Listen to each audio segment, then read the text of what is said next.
Vamos a conversar además con un sobreviviente del avión uruguayo que se estrelló en la cordillera de los Andes en 1972. Están por cumplirse 50 años.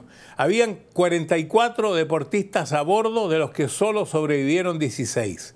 Él era el más joven de todos, tenía 18 años y mientras estaba en la cordillera cumplió ahí los 19 años. Los rescataron después de 72 días. Y como dije, han pasado casi 50 años de la tragedia. Aquí está en Reflexiones Carlos Páez Rodríguez. ¿Cómo estás, don Francisco? Qué alegría, qué alegría. La última vez que estuvimos juntos fue justo cuando aparecían los mineros. Así que imagínate que era un 13 de octubre del 2010. Bueno, yo creo que una situación como la que se vivió ahí en la cordillera en 1972, cuando después de 10 días y ustedes que tenían una radio dijeron ya se termina la búsqueda y recién los encuentran tantos días después, la pregunta es qué se siente en ese momento, en el momento de la desesperanza, porque uno trata ahora de conversar con todo el público que nos está viendo para sobrevivir, para levantar el espíritu.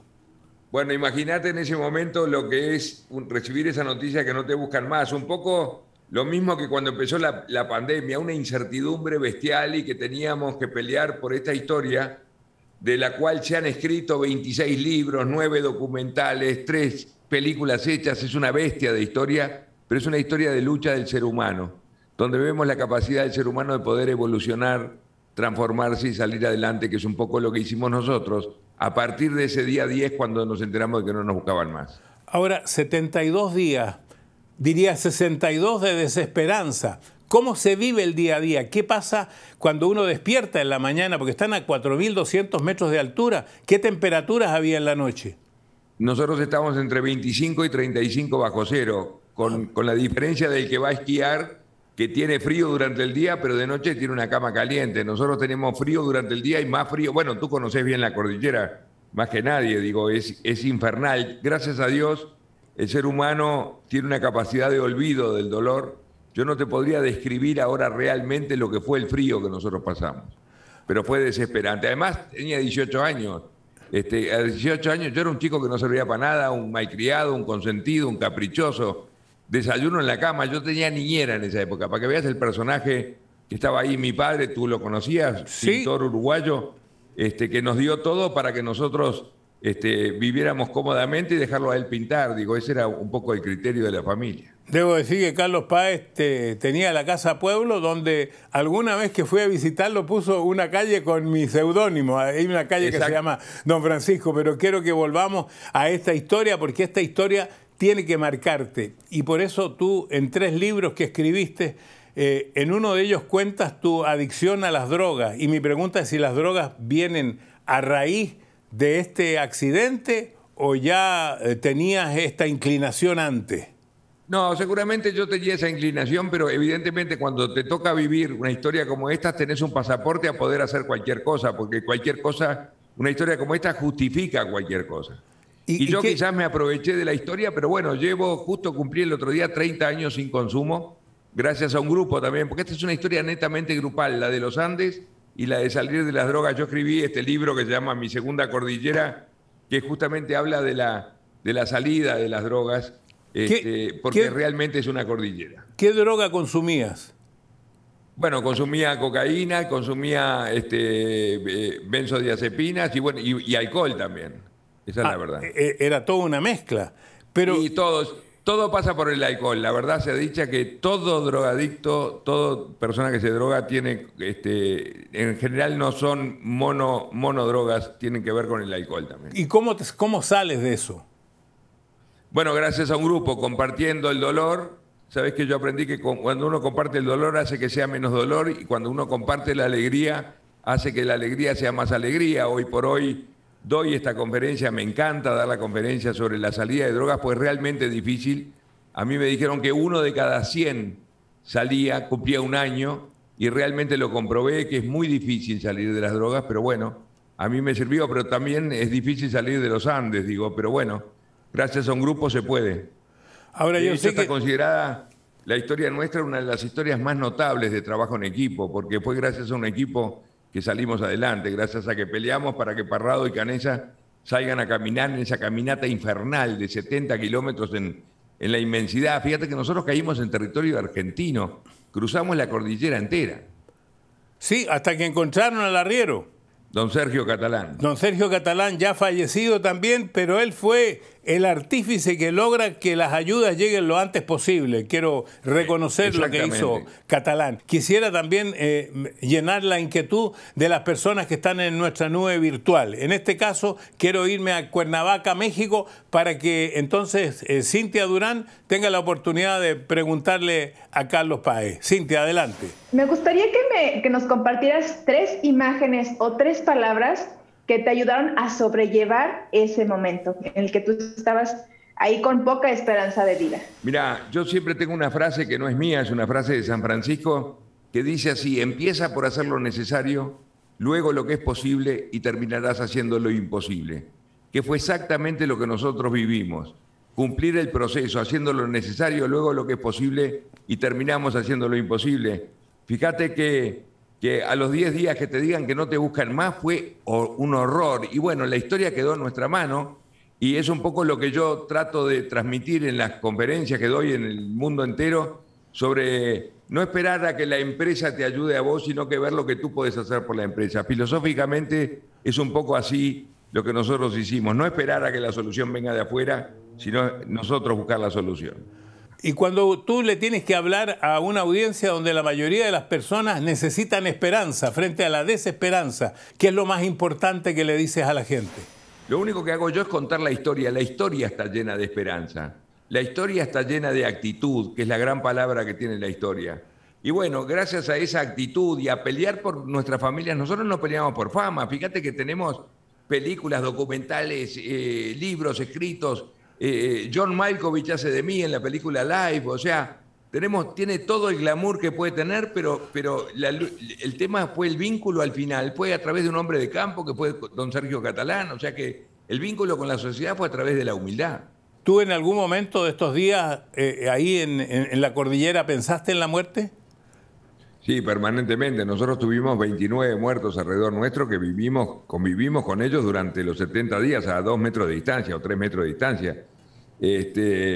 La muerte era lo normal en la cordillera. Es más, yo a veces digo de que era más atractivo morir que vivir porque era tan difícil lo que estábamos viviendo que a veces era como que era mejor que se terminara todo. Pero por suerte, que creo que es el gran mérito de la historia nuestra, es que revertimos esa punción de muerte en vida, transformamos el no en sí, y bueno, y fue lo que nos dio para salir adelante, pero fue una tarea netamente grupal, porque muchas veces uno se caía y eran otros que te levantaban, o muchas veces era otro el que se caía y me tocaba a mí tener que levantarlo. Nuestra historia es una lucha permanente contra el no, el accidente, recibir la noticia de que no te buscan más, viene una avalancha, tomar la decisión de alimentarnos de nuestros compañeros muertos, encontrar la cola y no poder hacer funcionar la radio. O sea, lo permanente fue el no, pero al no le dijimos que sí. Todo gracias a un grupo. Yo volví a nacer porque, fíjate que 5 minutos antes de que el avión se partiera al medio, mi compañero de asiento me pidió para cambiarme, para sacar fotos de la cordillera.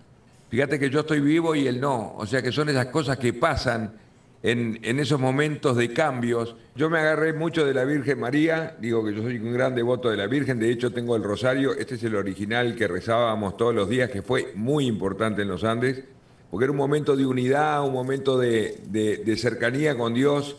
Fue importante porque cuando uno reza, no entra otro pensamiento. Entonces el rosario fue lo que nos acompañó siempre, a tal punto que cuando Parrado sale a caminar, había caminado 20 metros en lo que fue la expedición de él y volvió para atrás y me dice: Carlitos, antes de irme quiero darle un beso a la cruz de tu rosario, cosa que él hace, y a cambio me entrega una zapatilla que le había comprado para su sobrino cuando el avión paró en Mendoza, y me dice: Carlitos, yo me llevo la otra y te prometo que voy a venir a buscar el par.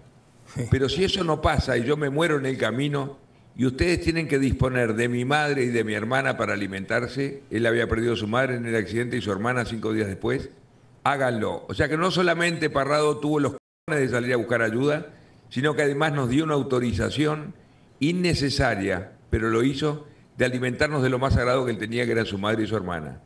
Eso lo convierte a Parrado en un grande, que siempre en las conferencias yo siempre pido un aplauso por Parrado, porque me parece que el reconocimiento es la bandera más noble que el ser humano tiene. Ese rosario además te lo entregó tu madre para que te fuera bien en el viaje y ella escribió un libro con el título del rosario. El Rosario de los Andes, exactamente. Así. Este me lo dio mi madre. En la mañana me lo metió en el bolsillo y este fue el rosario que me acompañó en los Andes y acá también, digo, y me parece que es una buena cosa, esa cosa de unidad del grupo del rosario, todos lo recuerdan, digo, no soy súper católico, pero sí creo en estas cosas. De hecho, la película Viven o Alive termina con el Ave María de Aaron Neville, maravillosa cosa, o sea que la Virgen María estuvo siempre presente.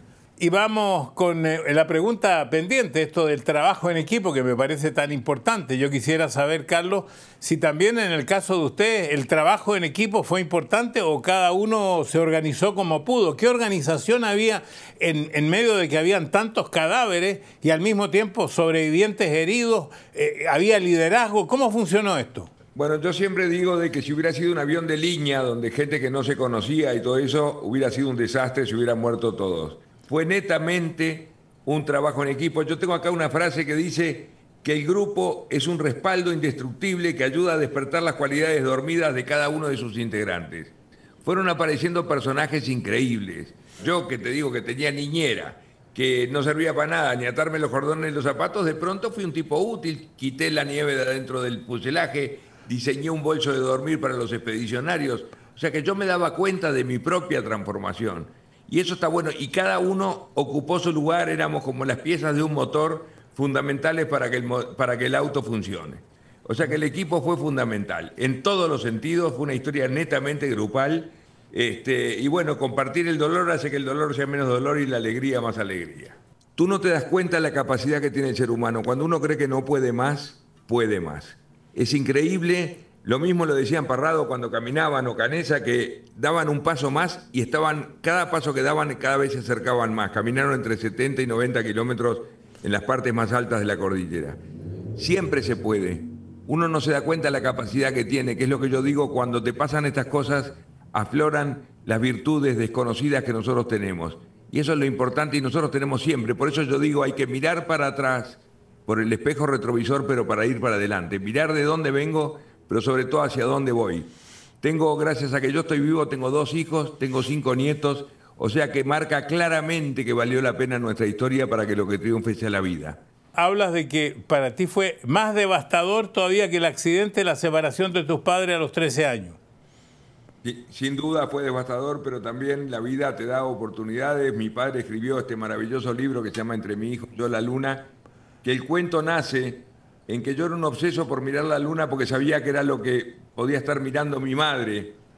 Y cuando llegué a Montevideo, cuando nos rescataron y hablo con mi madre, me dijo, Carlitos, esta era mi madre, me dice, Carlitos, yo era un obseso por mirar la luna porque yo sabía que tú la estabas mirando. Y bueno, yo peleaba para verlos y ellos peleaban para verme a mí. Tanto es así que mi padre, cuando llegaron los helicópteros, me mandó esta carta que dice así: querido Carlitos Miguel, como ves, nunca le fallé, te espero con más fe en Dios que nunca. Tu madre llegaron nomás a Chile, un abrazo, el viejo. Y ahí me di cuenta que atrás de mi historia había otra historia, fue una historia increíble de lucha también contra la adversidad, porque él, cuando todo el mundo nos daba por perdidos, él seguía adelante buscándonos. La vida puede ser difícil, puede tener muchas dificultades, pero mientras estamos acá, existe una segunda oportunidad. Eso es lo que pretendía el programa de hoy. Muchas gracias. Buenas noches.